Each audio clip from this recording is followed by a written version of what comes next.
میں نے آپ لوگوں سے ایک چھوٹا سا سوال پوچھا تھا، اپنی بار بار ویڈیوز میں پوچھ رہا ہوں، اب پھر پوچھتا ہوں بھائی مجھے صرف یہ بتا دو کہ آپ لوگوں کو یہ پوچھنے کی نوبت کیوں آئی؟ خان صاحب، پہلا سوال آپ کو پوچھنے کی نوبت کیوں آئی؟ دوسرا سوال کس کے کہنے پہ آپ یہ پوچھ رہے ہیں؟ اب میں اس کا جواب دیتا ہوں، میں خود ہی پہلے جواب دیتا ہوں۔ دوستو، اگر خان صاحب جیل کے، پہلی بات تو یہ ہے کہ خان صاحب نے جتنی بار مذمتیں کی ہیں اور کتنی بار وہ کر چکے ہیں، اسرائیل کے اوپر ان کا کیا کنسیپٹ ہے، فلسطین پہ ان کا کیا کنسیپٹ ہے، سارے دنیا کو پتہ ہے۔ آپ کو نہیں پتا تو یہ آپ اس کا مطلب آپ کوئی جہالت کی دنیا میں رہ رہے ہو۔ دوسرا پوائنٹ، اگر خان صاحب جیل میں بیٹھ کے، میرا ایک سوال ہے پھر میں پوچھ رہا ہوں، خان صاحب جیل میں بیٹھ کے یہ کہہ دیں اعلان جنگ کر دیں اسرائیل کے خلاف، اعلان جنگ کر دیں بھی نکلو، تو مجھے یہ بتائیں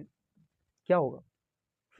مجھے بتائیں کتنا پرسنٹ جو ہے نا، اگر وہ اعلان کر دیتے ہیں کتنے پرسنٹ جو ہے نا فلسطین کو فائدہ ہوگا یا اسرائیل کا نقصان ہوگا؟ مجھے بتائیں،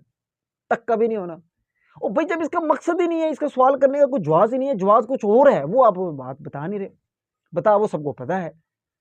تو مقصد یہی ہے کہ آپ نے غلط ٹائم پہ ایک چیز جو ہے نا آپ وہ کہہ رہے ہیں، حالانکہ سب کو پتا ہے وہ مذمت کر چکے، ان کو موقف بھی یہی ہے۔ حالانکہ اگر خان صاحب اسرائیل کی حمایت کر رہے ہوتے،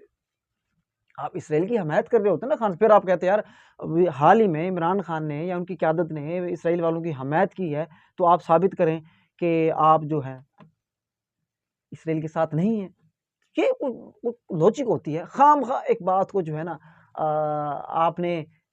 خام خواہ نہیں، بس وہ شاید کسی کے کہنے پہ آپ نے لوگوں نے حرکت کی ہے، وہ آپ نام نہیں بتا رہے کیوں حرکت کی ہے، آپ ثابت کیا کرنا چاہتے تھے؟ کہ آپ ابھی تو آپ کو ایک آج شاید سیٹ ملی ہے، شاید آپ زیادہ سیٹ تو نہیں لینا چاہتے تھے، جیسے دوسری MQM کو مل گئی یا پھر اور جماعتوں کو مل گئی، نون لیگ کو ساری سیٹیں مل گئیں، تو شاید یہی سوچ رہے ہوں گے کہ آپ جو ہے نا اگر ہم یہ سوال کریں گے تو شاید ہماری سیٹیں بڑھ جائیں گی۔ بس سیٹیں آپ کی اتنی ہی رہنی ہیں، ہاں شاید آپ ایک آدھ بڑھ جائے، آپ نے بڑی قربانی دی ہے وہ ایک آدھی بڑھے گی۔ تو جواب ابھی تک نہیں آیا، میں بار بار پوچھ رہا ہوں، جواب نہیں آیا کہ نوبت کیوں آئی اور اس کا مذمت کا نوبت اس کا کیا فائدہ ہونا تھا اور آپ کو کیا فائدہ ہوتا، آپ نے کس کے کہنے پہ؟ یہ ایک دو چھوٹے چھوٹے سوال ہیں، بیسیکل وے کی سوال ہے، نوبت کیوں آئی اور یہ کس کے کہنے بھی سوال اچھا ہے، تو اس کا آپ جواب دے دیں، کیوں نہیں دیتے؟ بس آگے سنائی جا رہے ہیں، دیکھیں جی یہ ہو گیا، دیکھیں جی یہ ہو گیا، کچھ بھی نہیں ہوا، ٹکے کا نہیں ہوا، آپ اپنا نقصان کیا ہے۔ PTI کے جو کارکن ہیں، ان کے جو چاہنے والے ہیں، خان صاحب میں PTI کا نام ایسے لیتا ہوں، خان صاحب کے جو چاہنے والے ساری دنیا کو پتہ ہے کتنے ہیں، ٹھیک ہے میرے بھائی؟ تو یہی بات ہے۔ تو بہت سے لوگ کہہ رہے ہیں کہ یوتھیا نہ بنو، یہ نہ بنو، یوتھیا کیا، میں نے غلط بات کی ہے، آپ کو نوبت کیا آئی؟ کوئی عقل بھی آپ لوگوں کی ماری ہوئی ہے جو ہے نا۔ اچھا بیسیکلی میں پھر بتا رہا ہوں، ہمیں کوئی حافظ نعیم صاحب سے جو ہے نا کوئی اعتراض نہیں ہے، انہوں نے کہہ دیا ہوگا، جس بات میں آگے بات کہتی ان کو سمجھ آئی، لیکن ٹھیک ہے ان سے کہہ لیا، ان سے بھی میرے حساب سے انہوں نے یہ جملہ نہیں کہنا چاہیے تھا، مناسب نہیں تھا۔